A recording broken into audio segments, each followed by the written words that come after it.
As an influencer, do you need a manager in order to get all these deals? I feel like this is a really good behind the scenes question, and it's something that I get asked a lot as someone who has a manager but didn't always have one.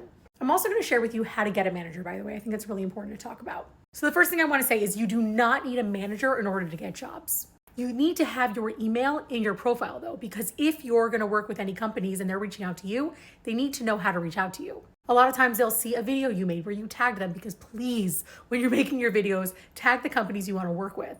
They might see your video and want to reach out to you, and they're not going to do the research to go find your email, so put it in your profile. Oh, that was such a big yawn. Yes, it was. The other way you might get jobs is if you actually reach out to companies. And this is something that you don't need a manager in order to do. You can literally email the company and say you want to work with them, give them some ideas if you want, set up a meeting, and just know that a lot of companies are not going to respond, and that's okay. Just keep sending out those emails and keep tagging companies. And make sure you're posting a lot of videos, and the stuff you're posting is the kind of stuff you actually want to keep doing and the kind of companies you want to work with. These companies are going to go to your page and see what kind of videos you're making. Now, the way that I see it with a manager is this. The manager is not going to get you a million jobs if you're not already getting opportunities. I can say, at least for myself, as someone who's worked with a few different managers, that most of the jobs were brands that were coming to me, and my manager just took over the negotiations and the contracts and all of that.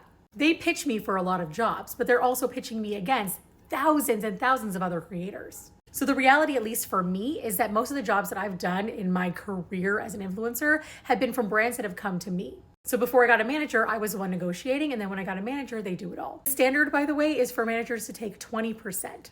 If they're trying to take a lot more than that, or if they're trying to take a monthly fee, I would definitely ask them what they're taking that for. But I can tell you, even with my manager taking 20%, they're negotiating a lot higher than I would ever think to ask.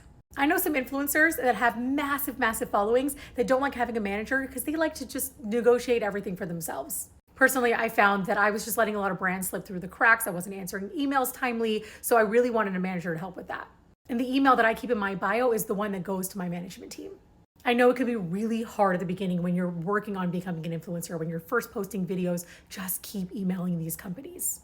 And if you're a small influencer, please don't think that you are not worthy. A lot of brands love micro influencers. Just don't give up. Don't give up after a week, after a month. Keep going. It takes time.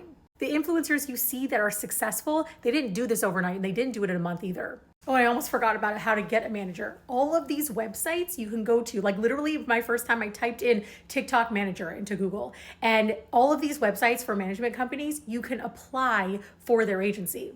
I applied to a lot of them the first time, so don't think that the first one you apply to is just going to be an immediate yes. Sometimes it's about having a connection to someone that you may know, but other times it's just applying to their agency.